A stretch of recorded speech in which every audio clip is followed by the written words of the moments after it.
Bonjour à tous, comme pour chaque cycle lunaire, je suis très heureuse de vous retrouver.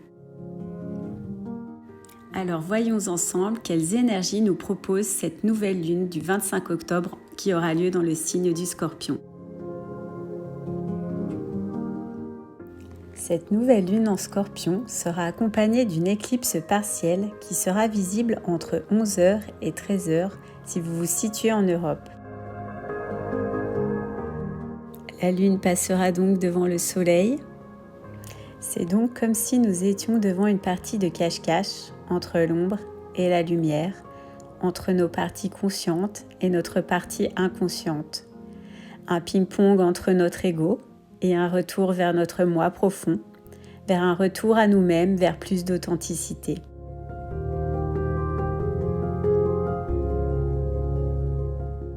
Une nouvelle lune qui nous promet donc d'être magnétique, pleine d'intensité émotionnelle et qui va nous mettre face à face avec nous-mêmes et nos parts d'ombre.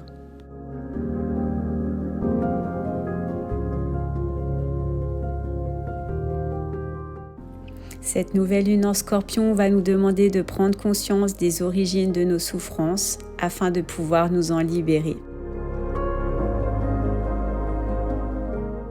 Essayez de plonger en vous et de regarder quel feu intérieur vous consume encore, quelles émotions, quelles rancœurs, blessures cherchez-vous encore à refouler et cacher au fond de vous. Qu'est-ce que vous devez encore laisser partir, épurer, transmuter pour que vous puissiez être qui vous êtes réellement ?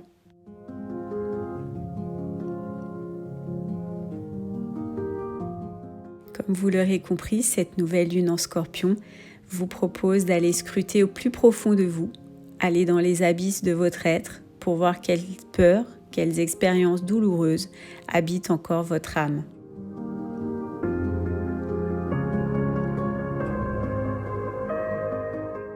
Avec cette éclipse, comme la lune passe devant le soleil, c'est comme si nous devions passer en revue tout ce qui touche à nos émotions, à notre intimité, à notre fort intérieur, à tout ce qui est caché, invisible, enfoui en nous et que nous avons décidé d'oublier. Mais avec Pluton, justement, nous sommes fortement poussés à refaire émerger ces blessures à notre conscience et ainsi les rendre visibles pour les transmuter et ainsi aller vers la guérison.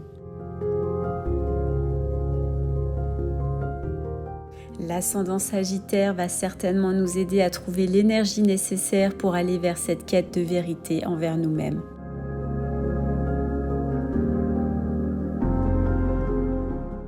Avec le Sagittaire, cette quête de vérité se poursuit avec cette invitation à élargir nos frontières et avoir la foi, Jupiter en Poisson, pour aller aussi rechercher cette authenticité dans nos rapports avec les autres, comme nous le montre Vénus qui est aussi en Scorpion.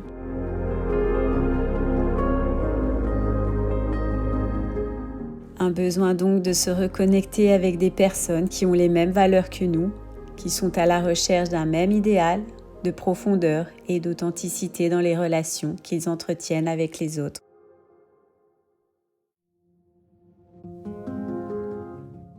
Rapprochons-nous donc de personnes qui vibrent sur la même longueur d'onde que nous afin de nous connecter avec le cœur et d'établir une connexion d'âme à âme.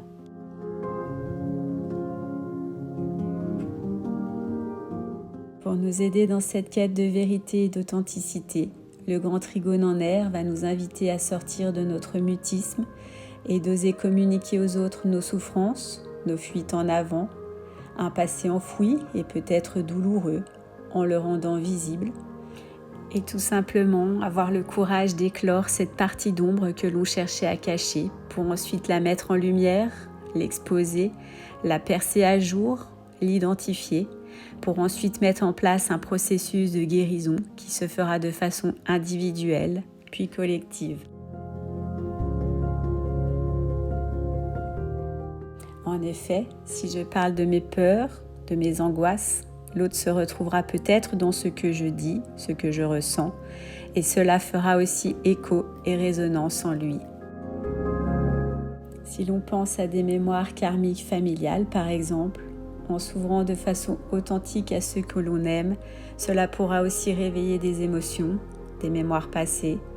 Et dans un effet de jeu de miroir, la personne va me refléter une partie de sa vérité qui pourra également être la mienne, d'où l'importance de dialoguer pour dénouer certaines mémoires karmiques transgénérationnelles, comme nous l'indique le nœud sud en Scorpion, et enfin faire la paix avec notre passé et ainsi nous alléger.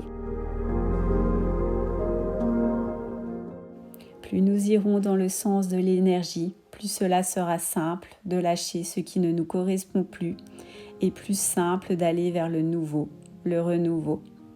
Plus on s'accroche à l'ancien, plus on résiste, plus on se crispe et se crée des frustrations.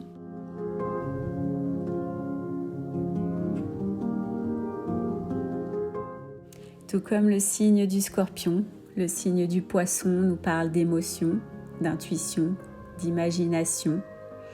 Neptune est en Poisson, Jupiter qui est le deuxième maître du Poisson, nous invite à développer nos dons, nos talents, notre intuition. Nous invite également à aller vers plus de générosité dans nos rapports avec les autres, d'apprendre à se connecter à des énergies de lâcher prise, de foi, en vue de guérir nos blessures passées, individuelles, mais aussi collectives. Car ce qui aura émergé en nous, nos prises de conscience, pourra également résonner, faire écho chez les autres, pour que nous puissions évoluer individuellement et collectivement vers plus d'harmonie et nous diriger vers un futur plus juste et plus harmonieux.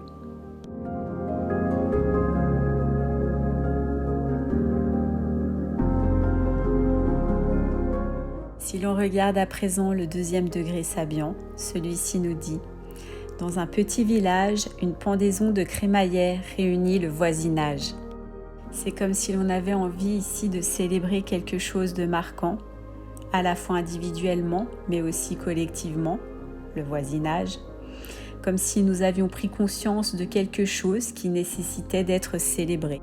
La pendaison de crémaillère nous renvoie à la maison, à notre foyer, donc à notre intériorité, à notre cocon familial.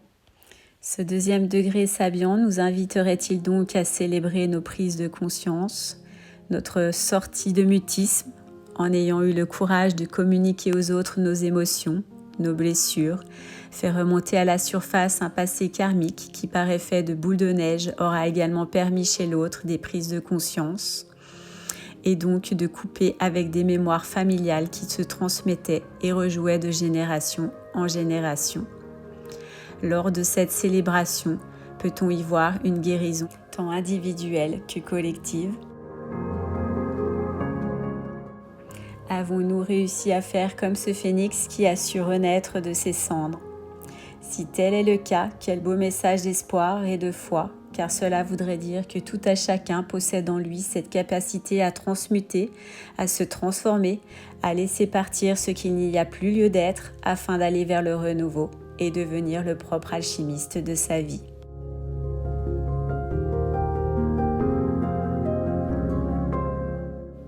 Je vous laisse donc avec cette image du phénix. N'hésitez pas à interagir en commentaire, à partager et à vous abonner. Pour tout accompagnement personnalisé, je vous mets le lien dans la description. Et pour répondre à ceux qui m'ont écrit dans les différents réseaux sociaux, oui, concernant la commande du collier, il est préférable de le commander à l'avance pour être sûr de le recevoir pour Noël. Je vous remercie infiniment pour vos engagements et vos retours. Je vous donne rendez-vous le mardi 8 novembre pour parler des énergies de la pleine lune qui aura lieu dans le signe du Taureau. Je vous souhaite une très belle journée ou une très belle soirée. Tout dépend quand vous regarderez cette vidéo. À très bientôt.